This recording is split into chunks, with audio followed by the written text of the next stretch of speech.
அப்போ இந்த விக்கிரக ஆராதனை கும்பிடும் போது நம்ம வாழ்க்கையில் அது பிசாசுக்கு நம்ம ஒரு கதவை திறந்து விடுற மாதிரி.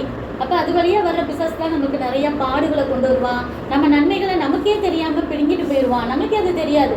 நம்ம இப்போ படித்து நல்ல ஸ்டேட் ஃபஸ்ட்டு வாங்கணுங்கிறது தேவனோட சித்தமாக இருக்கும். ஆனால் அவன் பிசாசு வந்து நம்ம நன்மைகளை பறித்து நம்ம படிப்பு ஞானத்தெல்லாம் பிடுங்கிட்டு போயிடுவான்.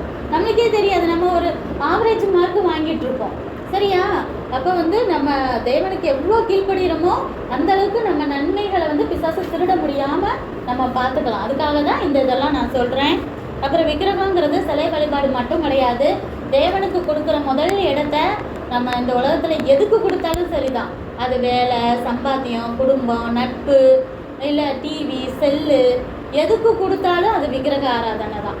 சரியா? இனிமேல் நம்ம வாழ்க்கையில் அது இப்படி இல்லாதபடிக்கு நம்ம பார்த்துக்கோ. மற்றவங்க நம்மளுக்காக பரிந்து பேசி ஜெபிக்கும் போது தேவன் உங்கள் வாழ்நாளில் கொஞ்ச நாள் எக்ஸ்டெண்ட் பண்ணி கொடுக்கலாம். அதுவும் நீங்கள் திருந்துறதுக்கான கடைசி வாய்ப்பு மட்டுமே. அப்போவும் எங்களுக்கு அதே பாவ சந்தோஷம் தான் வேணும்னு திரும்ப அதே பாவங்களை துணிகரமாக செஞ்சால் எப்போனாலும் தேவ கோபம் உங்கள் மேலே, உங்கள் சந்ததி மேலே வெளிப்படும்னு ஞாபகம் வச்சுக்கோங்க.